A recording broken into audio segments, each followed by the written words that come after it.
Indonesia, negara demokrasi terbesar ketiga di dunia, akan menggelar pemilihan umum yang diklaim terbesar di dunia pada 2024 mendatang.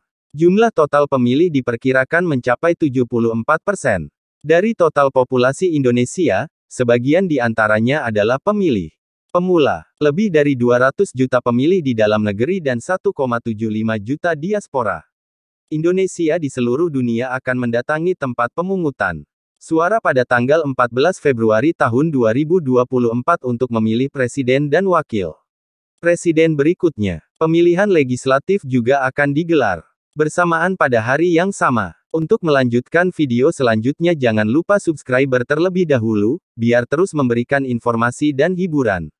Putusan ini dianggap membuka jalan bagi putra Presiden Joko Widodo, Gibran Rakabuming Raka, Wali Kota Surakarta yang baru berusia 36 tahun, untuk bertarung dalam Pilpres mendatang. Sekaligus menguatkan tudingan bahwa Jokowi dan Gibran melanggengkan politik dinasti. Mereka adalah pasangan nomor urut 1, Anies Baswedan Muhaimin Iskandar Amin, pasangan nomor urut 2, Prabowo Subianto Gibran Rakabuming, dan pasangan nomor urut 3, Ganjar Pranowo Mahfud MD. Deklarasi kampanye damai pemilu ini menandai awal mula masa kampanye Pilpres 2024 yang dimulai dari tanggal 28 November tahun 2023 hingga tanggal 10 Februari tahun 2024 mendatang. Selama masa kampanye, KPU akan menggelar debat Capres-Cawapres sebanyak 5 kali. 3 pasangan Capres-Cawapres yang bertarung dalam Pilpres 2024.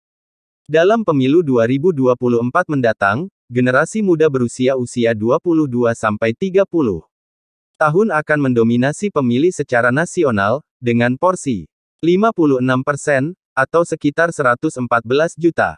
Separuh dari mereka akan menjadi pemilih pemula. Selain dinasti politik, potensi polarisasi, misinformasi dan disinformasi di media sosial masih menjadi isu utama menjelang pemilu 2024.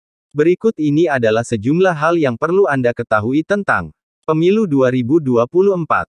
Prabowo Subianto. Pemilu mendatang akan menjadi ketiga kalinya Prabowo Subianto mencalonkan diri menjadi presiden dan keempat kalinya Prabowo mencalonkan diri sebagai presiden dan wakil presiden. Dalam 2 pemilu terakhir, dia kalah dari Jokowi. Oleh Jokowi, mantan petinggi Angkatan Darat sekaligus Ketua Umum Partai Gerindra itu ditunjuk sebagai Menteri Pertahanan. Gibran Rakabuming Raka, putra sulung Presiden Joko Widodo ini merupakan calon wakil presiden termuda dari Indonesia. Karir dan pengalaman politiknya terbilang masih sangat pendek, sekitar 2 tahun. Sebelum terjun ke dunia politik, Anies sempat menjabat sebagai Rektor Universitas Paramadina dan menggagas Indonesia Mengajar, gerakan untuk memajukan pendidikan di pelosok Indonesia. Dia kemudian diangkat menjadi Menteri Pendidikan dan Kebudayaan pada pemerintahan periode pertama Presiden Joko Widodo. Setelah 2 tahun menjabat, posisinya sebagai Menteri dicopot pada Juli tahun 2016 dalam reshuffle kabinet. Anies kemudian menjabat sebagai Gubernur DKI Jakarta pada